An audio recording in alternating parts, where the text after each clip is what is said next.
என் அன்புக்குரியவர்களே, இந்த blessed home சீரீஸில் உங்களை சந்திப்பதிலே நான் பேரானந்தம் கொள்கிறேன். நம்முடைய குடும்பம் எப்படியெல்லாம் ஆசீர்வதிக்கப்படும், அதற்கு நாம் என்ன செய்ய வேண்டும் என்று நாம் தியானித்து கொண்டிருக்கிறோம். இன்றைக்கும் கூட நான் உங்களோடு கூட பேசுகிற ஒரு காரியம், எப்படி நம்முடைய பிள்ளைகளை விசுவாசத்திலே நடத்துகிறோமோ அப்பொழுது நம்முடைய குடும்பம் ஆசீர்வதிக்கப்படுமாம். வேத புஸ்தகத்தை நாம் வாசிக்கும் பொழுது நீதிமொழிகளின் புஸ்தகம் 22ஆம் அதிகாரம் 6ஆம் வசனத்திலே நாம் பார்க்கும் பொழுது, நம்முடைய பிள்ளைகளை நல்லா ட்ரெயின் பண்ணி தேவனுடைய வழிநடத்துதலின்படி அவளை நடத்த வேண்டும் என்று வேதம் சொல்லுகிறது. அப்படி நாம் அவளை போதிக்க வேண்டுமாம். அவளை தேவனுடைய வழியிலே நடத்தும்படி நாம் அவளுக்கு போதிக்க வேண்டும் என்று வேதம் சொல்லுகிறது. என் அன்புக்குரியவர்களே, அதை நாம் செய்யும் பொழுது நம்முடைய பிள்ளைகள் அதை கற்றுக்கொள்கிறார்கள். நம்முடைய அனுபவங்களை அவர்களுக்கு எடுத்து சொல்லலாம்.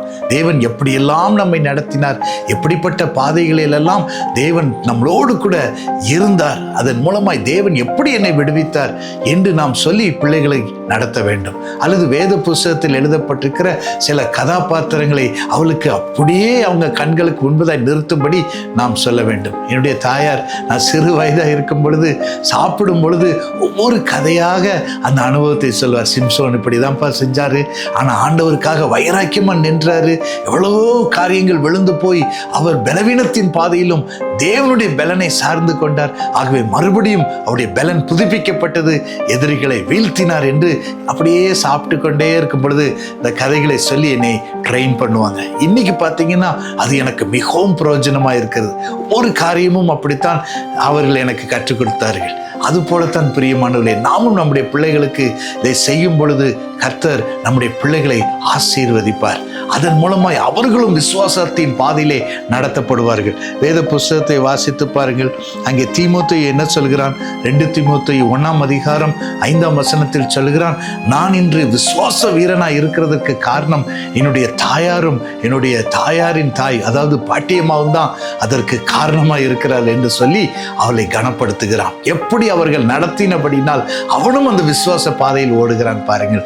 அப்படி நம்முடைய பிள்ளைகள், நம்முடைய பேர பிள்ளைகள் நம்மை குறித்து சாட்சி கொடுக்க வேண்டும். அப்பொழுது தலைமுறை தலைமுறையாய் அந்த வீடு ஆசீர்வதிக்கப்படும். உங்களுக்காக நான் ஜெபிக்கட்டுமா? இந்த நன்மையை பெற்றுக் கொடுக்க தேவன் உங்களுக்கு அந்த கிருபையை கொடுப்பார். எங்களை நேசிக்கிற எங்கள் பரம தகப்பனே, இன்று எத்தனையோ பேர் பெற்றோர்கள் தன் பிள்ளைகளுக்கு நல்ல அறிவுரைகளை சொல்லி, ஆண்டவரே அப்பா, விசுவாசத்தை உண்டாக்குகிற காரியங்களை அவளுக்கு சொல்லிக் கொடுத்து அவளை உருவாக்குவதனால் தான் ஜனங்கள், ஆண்டவரே, அநேகர் இன்று போதைக்கும், ஆண்டவரே, தேவனை விட்டு விலகி போகிற சூழ்நிலைக்கும் தள்ளப்படுகிறார்லப்பா. இனி அப்படிப்பட்ட சூழ்நிலைகள் வராதபடிக்கு ஆண்டவரே, பெற்றோர்கள், ஆண்டவரே அப்பா, இன்னும் வயதானவர்கள், குடும்பத்தில் இருக்கிறவர்கள் எல்லாம் தங்களுடைய பிள்ளைகளை நல்ல வழியிலே நடத்தி சுவாமி, ஆண்டவரே அப்பா, உமக்கு பிரியமுள்ள குடும்பமாய், அந்த குடும்பம் ஆசீர்வதிக்கப்பட்ட குடும்பமாய் இருக்க நான் கெஞ்சி மன்றாடுகிறேனப்பா. எப்படி தீமோத்தேயுடைய குடும்பம் ஆசீர்வதிக்கப்பட்டதோ அதே போல சுவாமி, இந்த வார்த்தையை கேட்ட ஒவ்வொரு குடும்பமும் ஆசீர்வதிக்கப்படட்டும்.